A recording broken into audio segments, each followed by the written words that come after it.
Você já sentiu que a história de Adão e Eva em Gênesis esconde mistérios bíblicos e verdades ocultas sobre a origem do mal e a nossa dolorosa condição humana?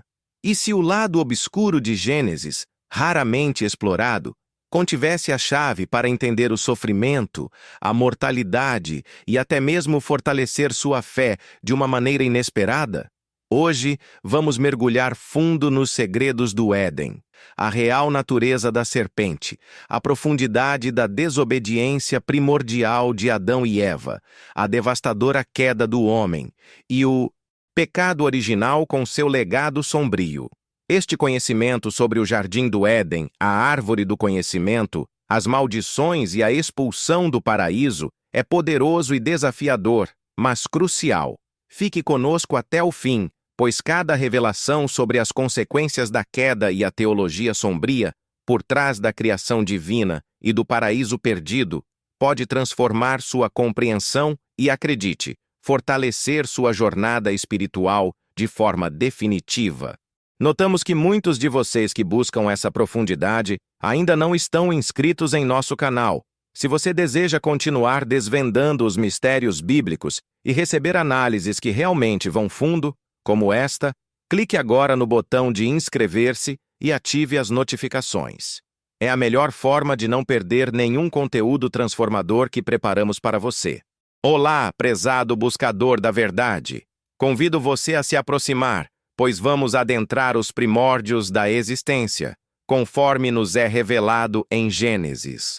Visualize Adão, o protótipo da humanidade, moldado pela criação divina, habitando a magnificência do jardim do Éden.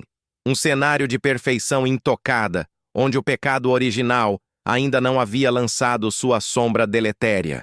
Contudo, em meio a esse paraíso, Adão experimentava uma solidão singular. Não um sentimento de abandono como o conhecemos, esse que brota da separação de Deus ou da alienação divina, mas a solidão de ser único em sua espécie. Reflita.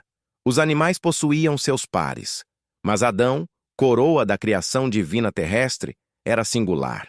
Essa condição não era uma falha, mas, quem sabe, uma antecipação divina, um espaço sendo preparado para o ato criativo seguinte. Muito antes que a astúcia maligna da serpente urdisse seus planos e a desobediência primordial trouxesse consigo a morte espiritual e a dolorosa perda da inocência.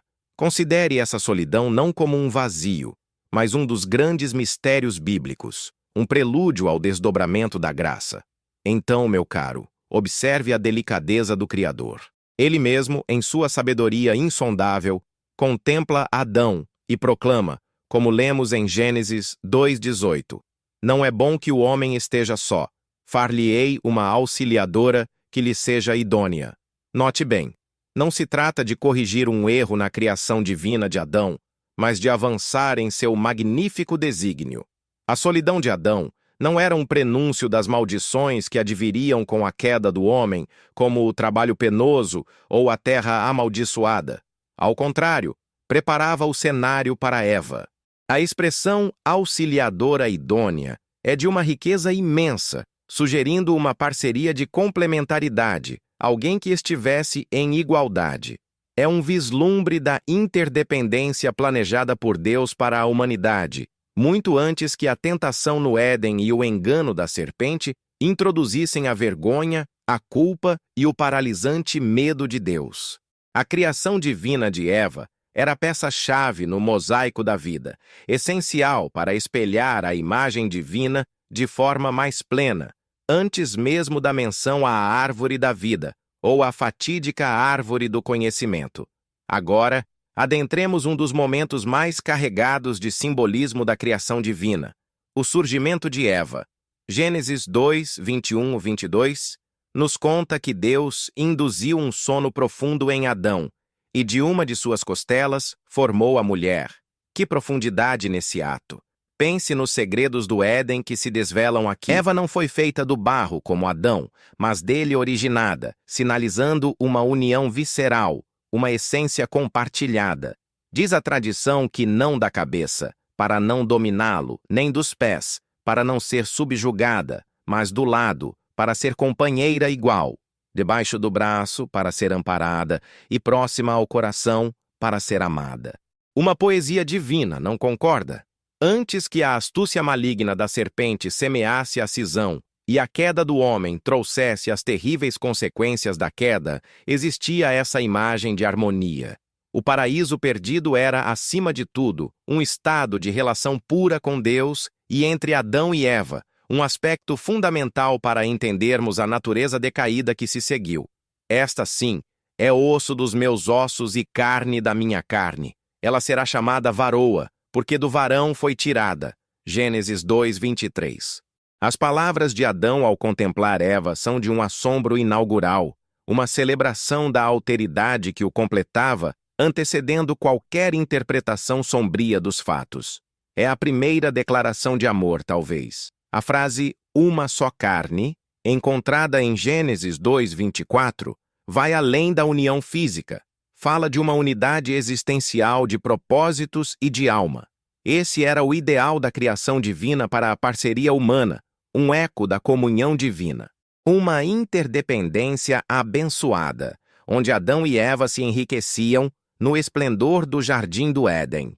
Tudo isso antes que o fruto proibido fosse desejado e a desobediência primordial abrisse as comportas para o sofrimento, a mortalidade e a dolorosa alienação divina. O conceito de uma só carne é basilar para compreendermos a fratura causada pela queda do homem. Assim, antes que a serpente astuta destilasse seu veneno e a tentação no Éden culminasse na queda do homem, qual era a condição de Adão e Eva? Viviam em pura inocência, uma ausência de malícia, de vergonha, de culpa. Sua ligação com Deus era íntima, sem o medo de Deus que os levaria a se ocultar.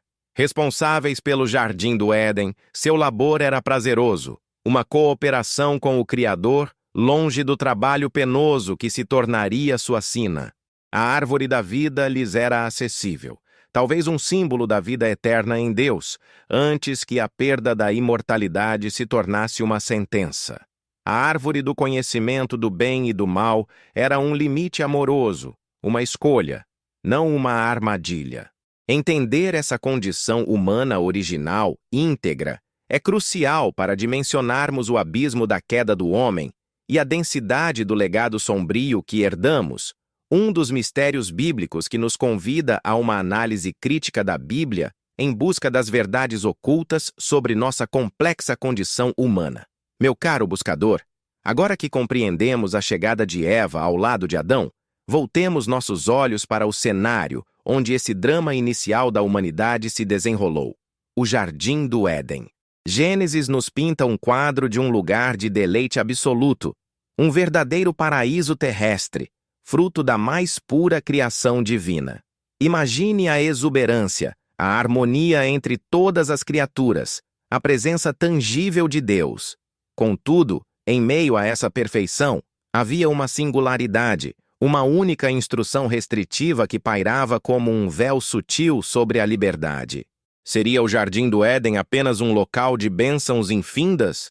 Ou carregava em si a semente de um teste implícito, uma fronteira delicada entre a confiança filial e a possibilidade da desobediência primordial?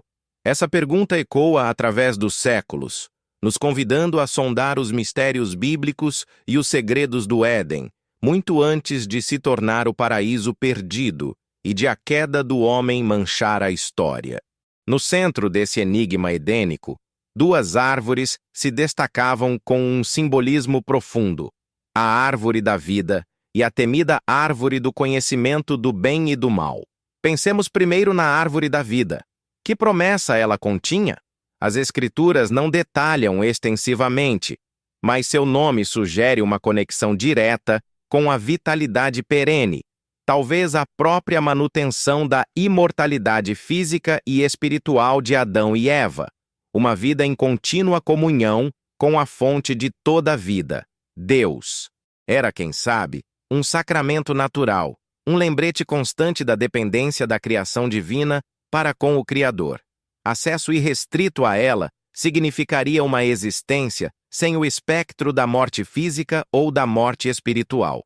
A perda da imortalidade e a subsequente separação de Deus ainda eram apenas sombras distantes, impensáveis na aurora da criação, antes que o pecado original viesse a redefinir a condição humana. A árvore da vida permanece como um símbolo poderoso do que foi perdido e do que é almejado na jornada espiritual.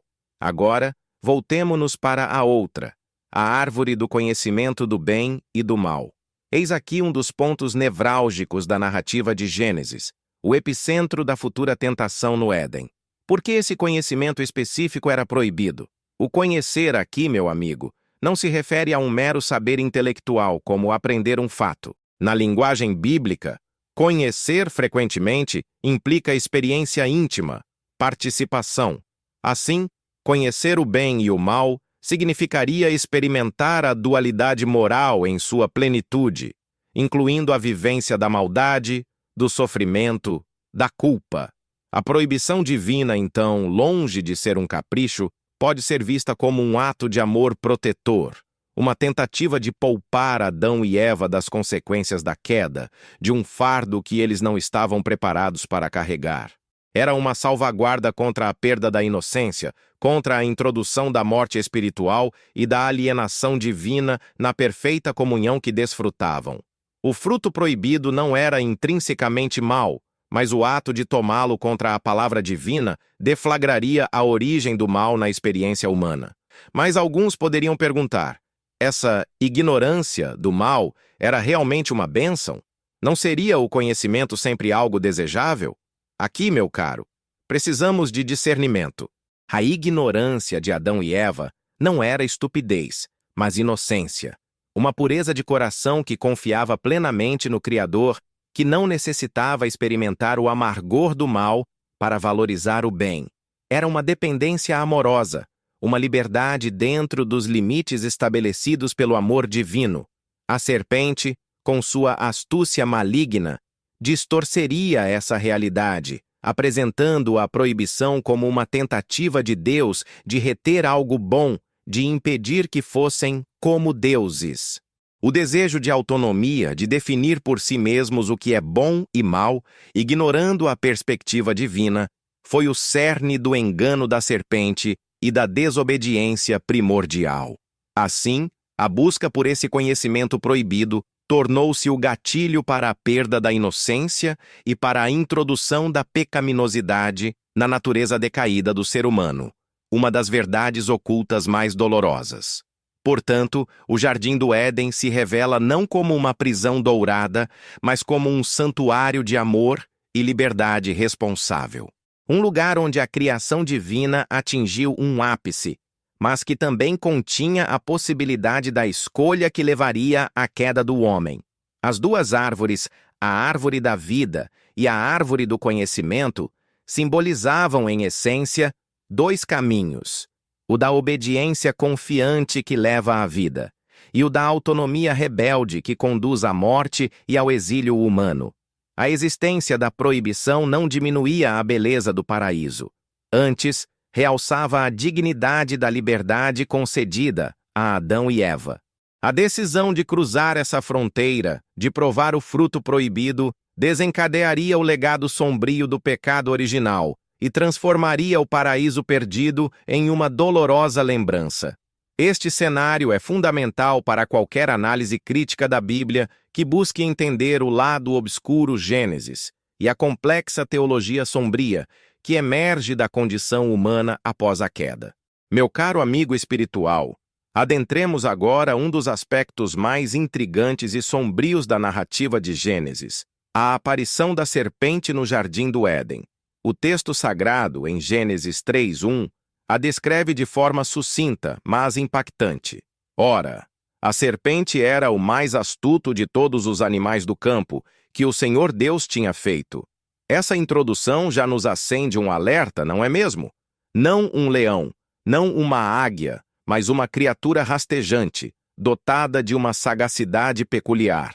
A questão que imediatamente surge, e que alimenta muitos mistérios bíblicos, é: estamos diante de um mero animal falante, um artifício literário para conduzir a trama da tentação no Éden, Ou essa serpente é o véu de uma astúcia maligna muito mais profunda e preexistente, um agente da origem do mal que encontrou uma forma de interagir com Adão e Eva? A resposta a essa pergunta molda nossa compreensão do lado obscuro Gênesis. A tradição judaico-cristã, ao longo dos séculos e com pistas em outras partes das Escrituras, como em Apocalipse 12:9, que a chama de antiga serpente, que se chama Diabo e Satanás, o sedutor de todo o mundo, frequentemente identificou essa serpente como mais do que um simples réptil. Ela seria a personificação ou o instrumento de uma entidade espiritual caída, um adversário de Deus e de sua criação divina. Qual seria a motivação dessa força maligna? Poderíamos especular sobre inveja da comunhão pura entre Deus e a humanidade, um desejo de macular a obra perfeita do Criador, de arrastar Adão e Eva para a rebelião e, consequentemente, para a separação de Deus. O engano da serpente não parece ser um ato aleatório, mas um ataque calculado ao ponto mais vulnerável da criação, visando a queda do homem e a instauração de um legado sombrio, um tema central na teologia sombria. Observemos com atenção as táticas empregadas pela serpente, pois elas revelam muito sobre sua natureza e intenção.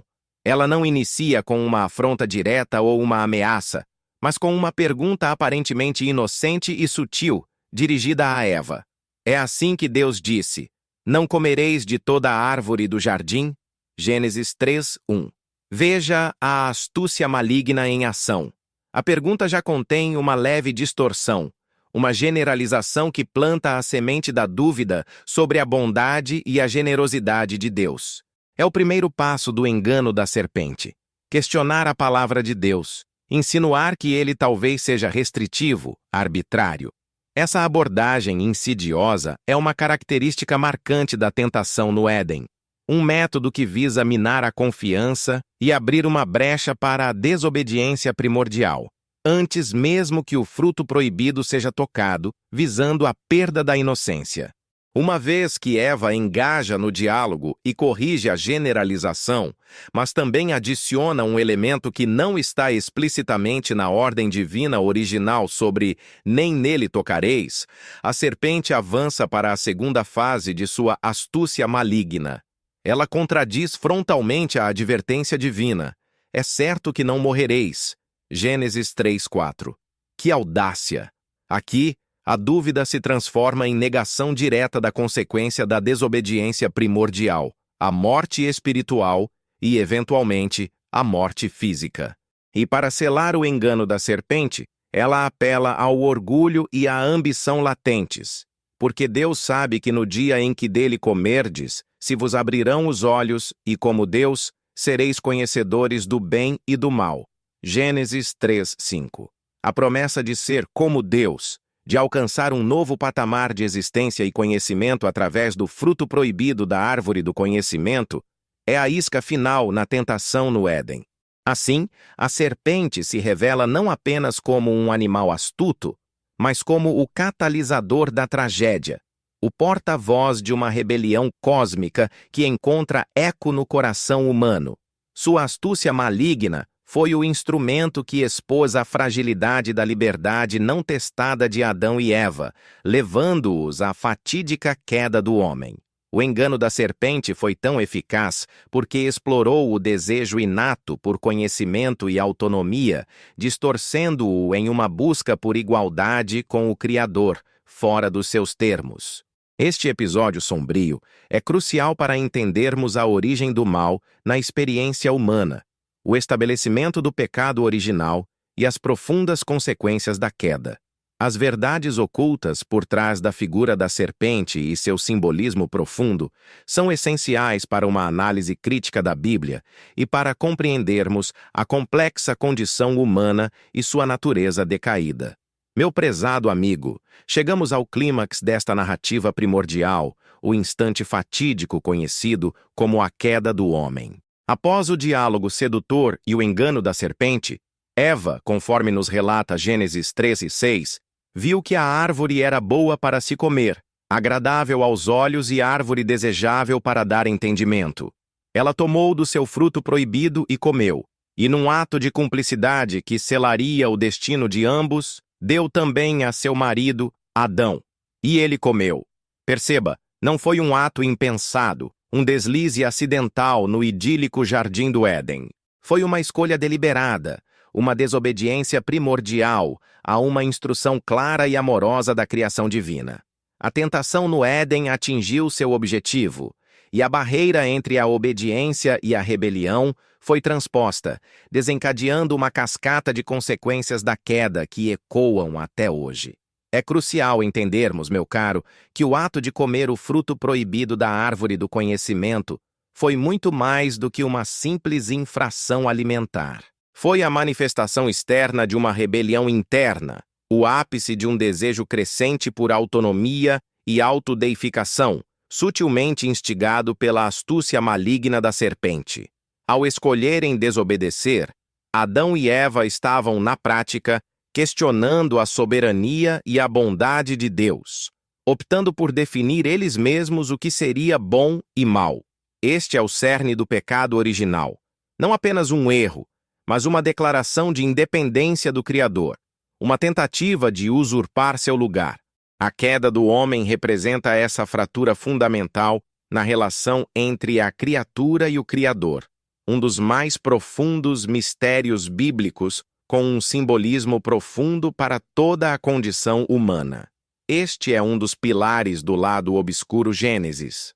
As consequências dessa desobediência primordial não tardaram a se manifestar, e a primeira delas foi a dolorosa perda da inocência. Diz Gênesis 3, 7. Então, foram abertos os olhos de ambos e conheceram que estavam nus. Antes, a nudez era natural, desprovida de malícia.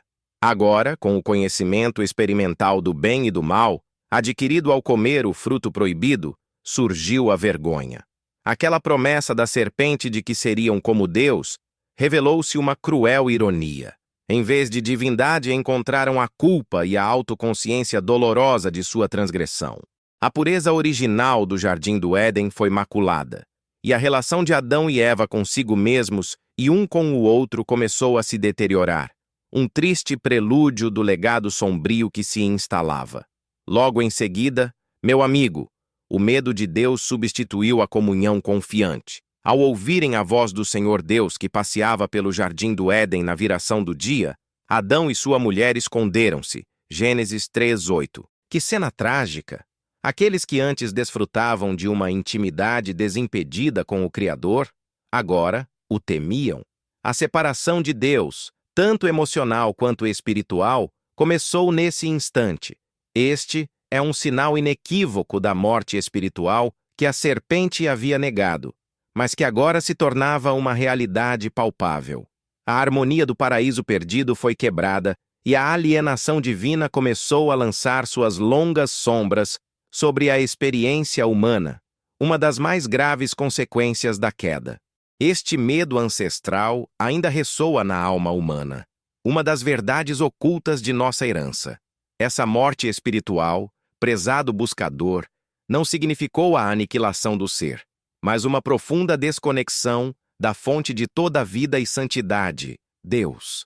A imagem divina no homem foi distorcida, não apagada, mas profundamente afetada. A harmonia interna de Adão e Eva foi rompida, e a natureza decaída, com sua inclinação para o egoísmo e a transgressão, começou a se manifestar. Esta fratura cósmica, a queda do homem, estabeleceu um legado sombrio para toda a humanidade, dando origem ao sofrimento, à mortalidade e a uma condição humana, marcada pela pecaminosidade. Compreender a profundidade dessa morte espiritual é essencial para apreciarmos a necessidade e a magnitude da redenção, que muito mais tarde seria insinuada no proto-evangelho. A teologia sombria que emerge de Gênesis nos força a encarar a gravidade do pecado original. Meu caro amigo, após a queda do homem, a perda da inocência e a dolorosa constatação da nudez e do medo de Deus, o Criador intervém. Não com a fúria cega que alguns poderiam imaginar, mas com a solenidade de um juiz que precisa lidar com a fratura na sua criação divina. Gênesis, capítulo 3, nos descreve esse julgamento divino, onde Adão, Eva e a serpente são confrontados e ouvem as sentenças que selariam não apenas seus destinos individuais, mas moldariam profundamente a condição humana e o legado sombrio do pecado original.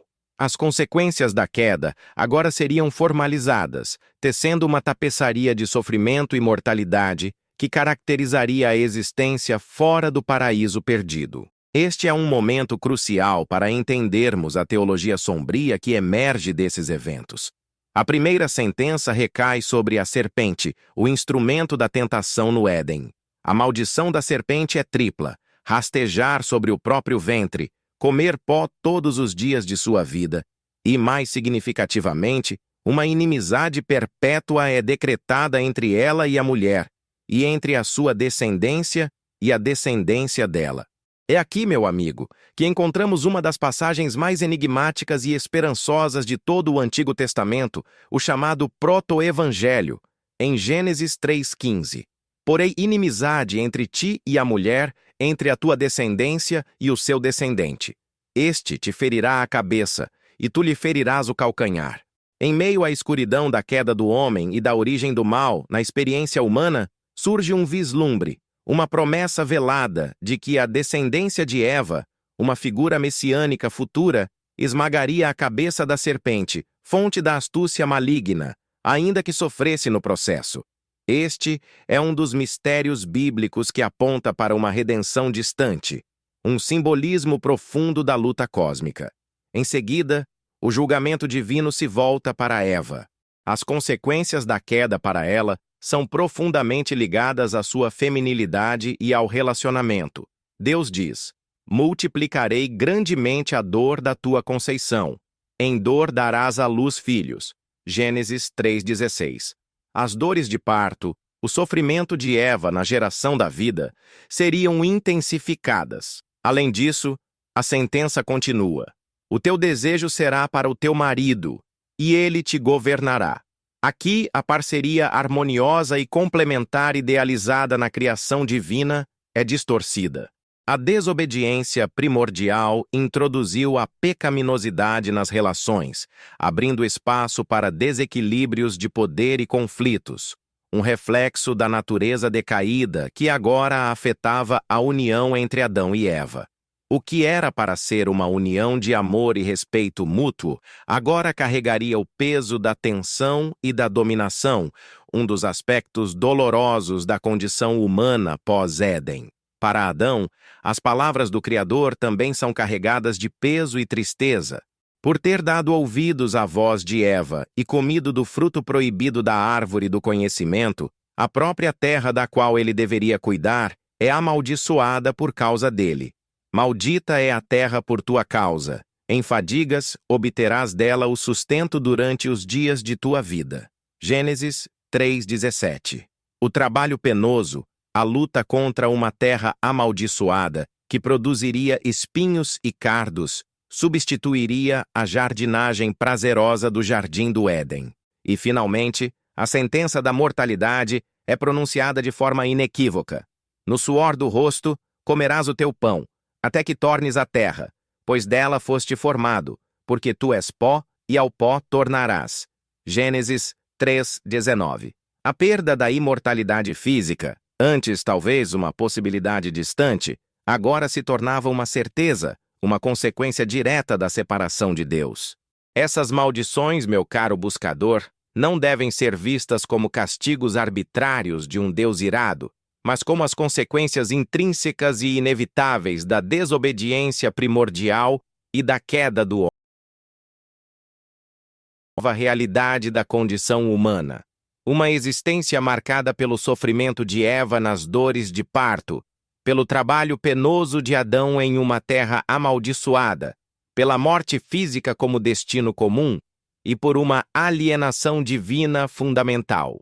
O lado obscuro Gênesis nos revela a profundidade dessa fratura, o peso do pecado original sobre toda a criação. No entanto, mesmo em meio a essa teologia sombria, a promessa sutil do proto-evangelho em Gênesis 3,15 permanece como um fio de esperança, uma indicação de que a maldição da serpente não teria a palavra final. Esta análise crítica da Bíblia nos mostra a seriedade do pecado e a justiça divina, mas também sua misericórdia incipiente. Meu caro buscador da verdade, após as solenes e impactantes maldições terem sido proferidas, a consequência final e mais visível da queda do homem se materializa: o exílio humano, a dolorosa expulsão do paraíso. Gênesis 3, 23, 24 nos relata que o Senhor Deus, portanto, lançou Adão e Eva fora do jardim do Éden. Imagine a angústia desse momento. Deixar para trás o único lar que conheciam, um lugar de beleza e comunhão direta com o Criador, agora manchado pela desobediência primordial. Este não é apenas um deslocamento geográfico, mas um evento carregado de um simbolismo profundo, marcando o fim de uma era de inocência e o início de uma nova e árdua jornada para a humanidade, sob o peso do pecado original e suas consequências da queda. É interessante notar, meu amigo, que a expulsão do paraíso pode ser interpretada sob uma dupla perspectiva, como punição e, paradoxalmente, como um ato de misericórdia divina. Inegavelmente, é uma punição severa, a perda do ambiente perfeito, o afastamento da presença manifesta de Deus, o cumprimento da ameaça inerente à transgressão. No entanto, em meio a essa justiça rigorosa, vislumbra-se um quê de misericórdia. Diz o texto que Deus os expulsou para que não estendessem a mão e tomassem também da árvore da vida e comessem, e vivessem eternamente. Gênesis 3, 22. Em seu estado de pecado original e natureza decaída. Viver eternamente em separação de Deus, com a culpa, a vergonha e o sofrimento, como companheiros constantes, seria um destino ainda mais terrível. Assim, a expulsão do paraíso, ao impedir o acesso à árvore da vida, limitou a perpetuação indefinida dessa condição caída. Com a expulsão do paraíso, a perda da imortalidade terrena, já sentenciada pela promessa de morte física, ao pó tornarás, é efetivamente selada. O acesso à árvore da vida, que poderia ter sustentado uma existência sem fim no jardim do Éden, é agora negado. A mortalidade se torna uma característica inescapável da condição humana fora do Éden, um lembrete constante da desobediência primordial e do alto preço da rebelião contra a criação divina. Cada ciclo de vida e morte na natureza, cada experiência de finitude, ecoaria a realidade do exílio humano e a distância do estado original de harmonia com Deus. O legado sombrio da queda do homem incluía de forma indelével o espectro da morte física pairando sobre toda a descendência de Adão e Eva. Para garantir que o caminho de volta à árvore da vida fosse intransponível, Gênesis 3:24 nos oferece uma imagem poderosa e temível. E havendo lançado fora o homem, pôs querubins ao oriente do jardim do Éden e o refulgir de uma espada flamejante que se revolvia por todos os lados para guardar o caminho da árvore da vida. Que cena! Querubins, seres angelicais de grande poder, e uma espada flamejante e incessante. Este é um dos mais fortes símbolos da separação de Deus, da impossibilidade de Adão e Eva, e de sua descendência, retornarem ao paraíso perdido por seus próprios méritos ou forças. O acesso à vida eterna e à comunhão plena com Deus, como era no Éden, estava agora bloqueado, um dos mistérios bíblicos que aponta para a necessidade de uma intervenção divina para restaurar o que foi perdido. Assim, o exílio humano do jardim do Éden marca o início da longa e muitas vezes dolorosa peregrinação da humanidade sobre uma terra amaldiçoada. Longe da presença imediata e protetora de Deus, a condição humana seria definida pela luta, pelo sofrimento, pela mortalidade e por uma profunda alienação divina. A expulsão do paraíso não é apenas o fim de um capítulo idílico, mas o prólogo da vasta narrativa da história humana caída, Uma história que carrega o legado sombrio da queda do homem, mas que também, como vimos no proto-evangelho, contém a semente da esperança. O lado obscuro Gênesis nos mostra a gravidade desse banimento, mas a teologia sombria que dele emerge também nos prepara para entender a profundidade da graça futura. As verdades ocultas aqui são um convite à reflexão sobre nossa própria jornada espiritual. Meu caro amigo espiritual, ao contemplarmos os eventos dramáticos do Jardim do Éden, a tentação no Éden, a desobediência primordial e a subsequente queda do homem, não podemos nos limitar a vê-los como uma tragédia pessoal de Adão e Eva. Aquele ato de rebelião consciente contra a criação divina reverberou através do tempo, deixando um legado sombrio para toda a humanidade. Embora o termo pecado original não apareça textualmente em Gênesis, a ideia de uma fratura herdada, uma mancha que passou a todos os seus descendentes, é uma das verdades ocultas mais impactantes e um pilar para uma análise crítica da Bíblia. As consequências da queda não se restringiram ao primeiro casal. Elas se tornaram o amargo patrimônio da nossa condição humana.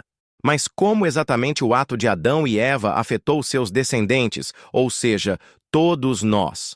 A transmissão desse legado sombrio, o pecado original, significa que não apenas herdamos um mundo marcado pela terra amaldiçoada e pelo trabalho penoso, mas também uma natureza decaída. Esta é uma das revelações mais desafiadoras do lado obscuro Gênesis.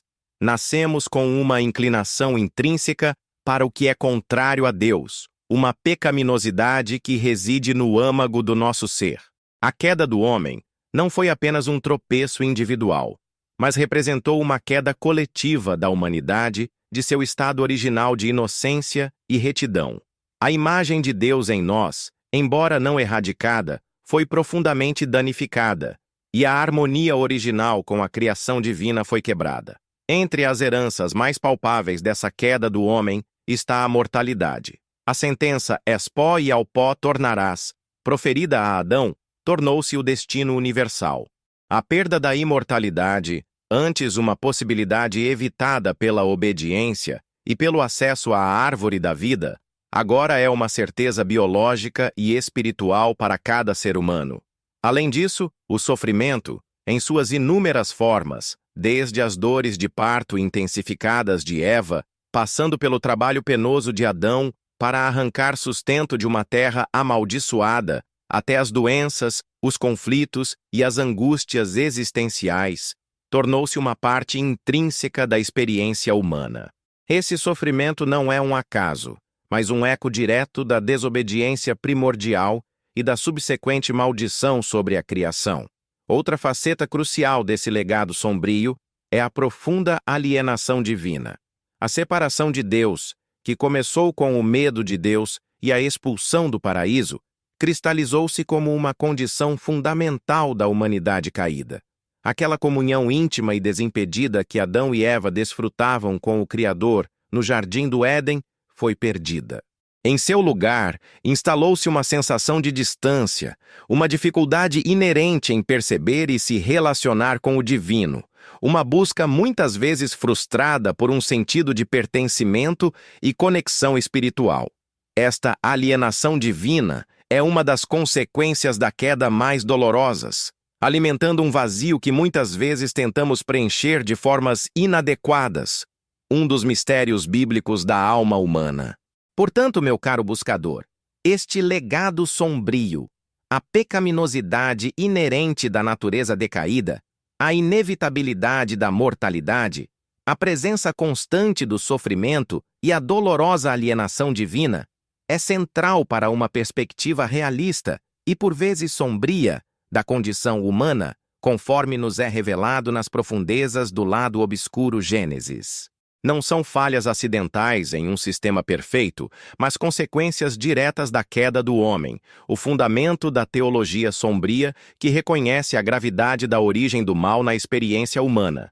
Contudo, mesmo em meio a essa escuridão, não podemos nos esquecer daquele primeiro sussurro de esperança, o proto-evangelho, Gênesis 3,15, que, como um farol distante, sugere que este legado sombrio não é a palavra final de Deus para a humanidade. A interpretação sombria de Gênesis nos prepara para valorizar ainda mais a luz da redenção. E assim, chegamos ao final desta jornada profunda pelo lado obscuro Gênesis, desvendando os mistérios bíblicos que cercam Adão, Eva, a serpente e o pecado original. As verdades ocultas que exploramos sobre a queda do homem e seu legado sombrio são, sem dúvida, desafiadoras, mas essenciais para uma fé madura e consciente. Agora, eu quero muito saber de você. Qual aspecto desta interpretação sombria de Gênesis mais mexeu com suas convicções ou qual segredo do Éden ainda ressoa em sua mente? Compartilhe sua experiência e sua principal reflexão nos comentários abaixo. Sua opinião é fundamental para continuarmos crescendo juntos em conhecimento. Se este estudo profundo tocou seu coração e abriu seus olhos espirituais e você ainda não faz parte da nossa comunidade, não perca mais tempo. Inscreva-se agora no canal e ative o sininho de notificações. Assim, você garante que não vai perder nenhum dos nossos próximos mergulhos nas verdades transformadoras da Bíblia. E não pare por aqui. Para continuar essa jornada de descobertas, clique no vídeo recomendado que está aparecendo agora na sua tela. Ele é o próximo passo perfeito para expandir ainda mais o seu entendimento. Que a sabedoria e a paz que vem do alto estejam